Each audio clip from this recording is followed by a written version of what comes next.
নিজেকে দূরে সরানো। আল্লাহ তাদেরকে যা দিয়েছেন তারা তার থেকে দূরে সরে যায়, কেউ একজন যদি আল্লাহ তাকে যা দিয়েছেন তার থেকে বিচ্যুত হয়ে যায়, তাহলে সে জীবনে যত জ্ঞানী অর্জন করুক না কেন, যত পড়াশোনাই করুক না কেন, এই দিনের প্রকৃতি হচ্ছে এটা পাওয়ার পর আপনি কোনো পরিশ্রম করা ব্যতীত ধরে রাখতে পারবেন না। আপনি এরকম বলতে পারবেন না যে আমি 2 বছর আগে পুরো কোরআন পড়েছিলাম, এখন আমি জানি এতে কি আছে, এটাই যথেষ্ট। এরকম হবে না। আল্লাহ বনী ইসরাঈলদের বলছেন খুযু মা আতাইনাকুম বিকুওয়াতিন, অন্য আরেক জায়গায় বলছেন ওয়াসমাউ, আমি তোমাদেরকে যা দিয়েছি প্রবল শক্তি দিয়ে তা ধরে রাখো। আপনাকে এই কিতাব শক্ত করে ধরতে হবে এবং এতে কি আছে তা বারবার নিজেকে স্মরণ করাতে হবে। আরেক জায়গায় আল্লাহ বলছেন বারবার শুনতে থাকুন। এমন পরিবেশে আপনার থাকতে হবে যেখানে আপনি শুধু উপদেশ দিবেন না, উপদেশ নিবেন। আপনি এমন হতে পারবেন না যে আমি সব জানি, আপনাকে বারবার তা নিজেকে মনে করাতে হবে, বারবার দিনের সাথে আপনার নিজেকে সম্পৃক্ত করতে হবে।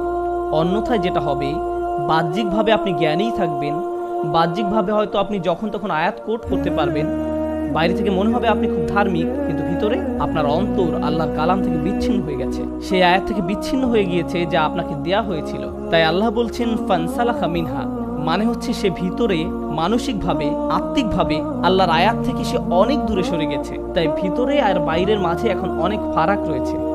আর যখনই এরকম হয় ফাআতবাআহু শাইতান, শয়তান সাথে সাথে তাকে অনুসরণ করা শুরু করে, তাকে পথভ্রষ্ট করার সর্বোচ্চ প্রচেষ্টা চালাতে থাকে। আরবিতে তাবিআ মানে হচ্ছে কাউকে অনুসরণ করা, আর আতবা হয়, এটাকে আরবিতে বলা হয় মুবালাগা, মানে হচ্ছে কোনো কিছু জোর দেয়া বোঝানো। আর অর্থ দ্বারায় সে তাকে প্রতি পদে পদে অনুসরণ করে, একটা সেকেন্ডও এমন যায় না যে শয়তান তাকে ছাড়ে। এখানে শয়তান সম্পর্কে একটা জিনিস জানতে পারছি যে এমন ব্যক্তি যে আল্লাহর দিকে এগিয়ে এসেছিল, যাকে আল্লাহ আয়াত দিয়েছিলেন, যখন সে আল্লাহ থেকে দূরে সরতে থাকে শয়তান সুযোগ দেখতে পায় এবং সে তার পেছনে উঠে পড়ে লাগে।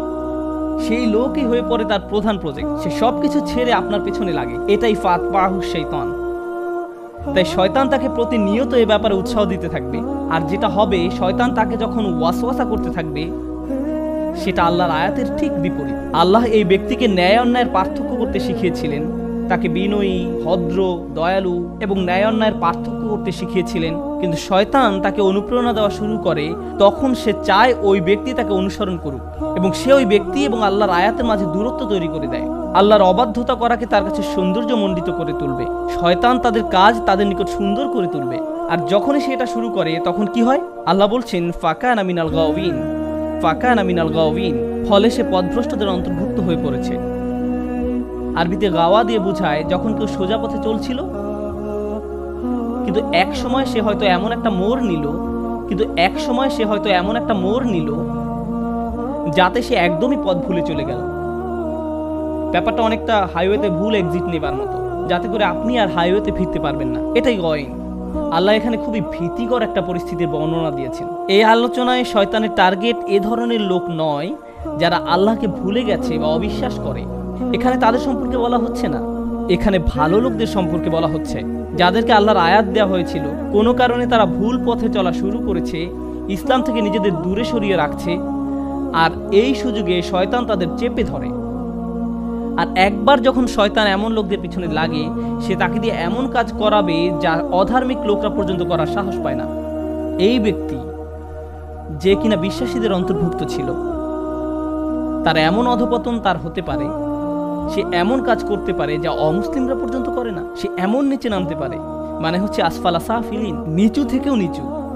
আর এই আয়াত যতই অগ্রসর হচ্ছে এই ধরনের লোকদের কাহিনী নিয়ে, যারা কিনা আল্লাহর পথ থেকে দূরে সরে গিয়েছে, তখনই আল্লাহ এর করুণ পরিণতিটা বলছেন, ওয়ালাউ শি'না লা রাফা'নাহু বিহা, যদি আমরা চাইতাম আমরা তাকে অনেক উঁচু আসনে আসীন করতে পারতাম তার জ্ঞানের কারণে। অর্থাৎ যে আয়াত আল্লাহ আপনাকে দিয়েছেন, বিহা শব্দ দিয়ে আয়াত উদ্দেশ্য করা হয়েছে।